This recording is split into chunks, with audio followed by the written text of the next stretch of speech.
چاہیے کہ جو اس صوبے کے حق کو مرکز سے لے، مرکز کو بھی چاہیے کہ ہمارے صوبے کو حق دے۔ اب ہمارے یہاں پہ تعلیمی اداروں کی زمین کو فروخت کیا جا رہا ہے،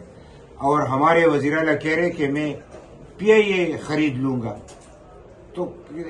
یہاں پہ روٹی نہیں مل رہی، لوگ بھوک سے مر رہے ہیں، تنخواہ نہیں ہے۔ یعنی میڈیکل سطح پہ ڈاکٹروں کے لیے آپ یقین کریں کہ ہمارے اسپتالوں میں جو برا حال ہے وہ کبھی ایسا نہیں تھا۔ تو ذرا اپنے آپ کو دے کے یہ نمائش چھوڑ دے، یہ ڈائلاگ بھی چھوڑ دے، اور یہ جو جس طریقے سے وہ دھمکیاں دے رہے ہیں یہ بھی غیر سنجیدگی کا ایک مظاہرہ ہے، اس کو بھی چھوڑ دے سنجیدگی سے۔ ہم سمجھتے ہیں کہ یہ الیکشن انہوں نے جیتا نہیں ہے، یہ یعنی جو ہمارے یہاں پہ کور کمانڈر تھے جو یہاں پہ مذاکرات بھی کیے اور 40,000 لوگوں کو بھی لے کے آئے، فیض حمید، تو وہی فیض حمید کے باقیات ہیں، اور ہم سمجھتے ہیں کہ دہشت گردی کے خاتمے کی طرف توجہ دے، امن و امان کی طرف توجہ دے، اور اس ملک کی طرف توجہ دے۔ اور کل کو لوگ، ٹھیک ہے یہ بات صحیح ہے کہ یہ کہتے ہیں کہ ہمیں ووٹ نہیں ملا، عمران کو ووٹ ملا، کل کو عمران کو بھی ووٹ نہیں ملے گا۔ ہم نے دیکھا ہے کہ یہاں پہ لوکل باڈیز کا الیکشن تھا تو لوگ ان کا سمبل بھی لینا نہیں چاہ رہے تھے۔ تو اتنی سی باتیں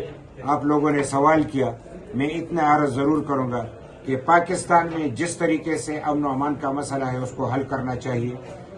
NFC ایوارڈ کا مسئلہ حل کرنا چاہیے، یہاں پہ جو ہمارے مسنگ پرسن ہے ان کا مسئلہ حل کرنا چاہیے، جو IDPs ہے اس کا مسئلہ حل کرنا چاہیے، جو راستے بند پڑے ہیں اور وہاں پہ لوگوں کو راستہ نہیں دے رہے ہیں ان کو یعنی کھول دینا چاہیے۔ اور افغانستان کے ساتھ، اگر ہندوستان کے ساتھ ہم راستے کھول سکتے، کاروبار کر سکتے، تو افغانستان کے ساتھ تمام راستے کھول دیے جائیں۔ اور افغانستان کو اتنا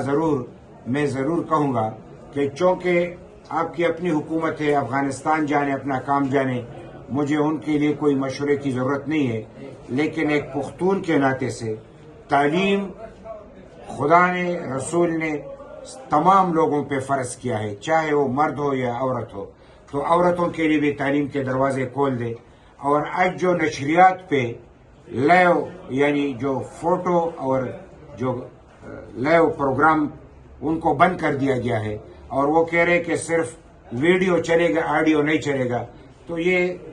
کس زمانے اور کس صدی کی بات ہے؟ تو میں سمجھتا ہوں کہ افغانستان میں ایسا ماحول ہونا چاہیے کہ لوگ وہاں پہ زندگی بھی بسر کرے، تعلیم بھی حاصل کرے،